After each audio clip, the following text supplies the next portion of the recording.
శ్రీకాకుళం జిల్లాలో రేషన్ పంపిణీకి ఇటీవలే పనులు మార్గదర్శకాలను ప్రభుత్వం వెలువరించింది. డిపోల ద్వారా సరుకులను అందించేందుకు అధికారులు అన్ని ఏర్పాట్లు చేశారు.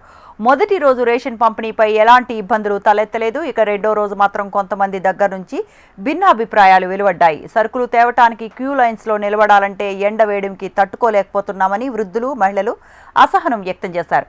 మరోపక్క ప్రజాప్రతినిధులు, అధికారులు రేషన్ షాప్స్ ని సందర్శించి అక్కడ లోటుపాట్లను తెలుసుకున్నారు.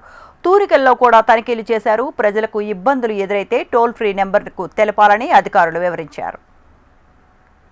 విన్నారు, బండి మీద తెచ్చి మా ఇంటికి తెచ్చిచ్చాడు ధర్మదాతలు అయ్యా. ఇప్పుడు నడలేకపోతున్నాం, ముసలోళ్ళం కదా, కాళ్ళు చేతులు రాకపోయినాము.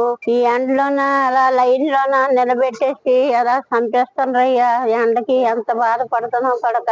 కూకుంటే నిలబడలేము, నిలబడితే కూకోలే పని బతుకుతండి. జీవితం ఇలా చేసాడు దేవుడు అయ్యా. ఏం చేస్తాం తండ్రి. ఇంతకు ముందు గవర్నమెంట్ లోనే బాగుందా? ఇప్పుడు గవర్నమెంట్ లోనే బాగుంది అయ్యా. ఇంటికి తెచ్చిచ్చాడు పాపం ధర్మదాతలు. ఇలాగే ఇప్పుడు చూడు, ఇలాగే రోడ్డు మీద ఎండలోనే ఇలాగ మడమడ మాడిపోతాను అయ్యా. ఇలా కూకోవడానికి మాకు ఎక్కడ జీవితం ఎలాగ తండ్రి. మాకు ఎవరు ఇక్కడ కూకోవడానికి చోటు ఇస్తే ఎక్కడ కూకుంటాము, ఎక్కడ నిలబడతాం అయ్యా చెప్పు ముసలోళ్ళము.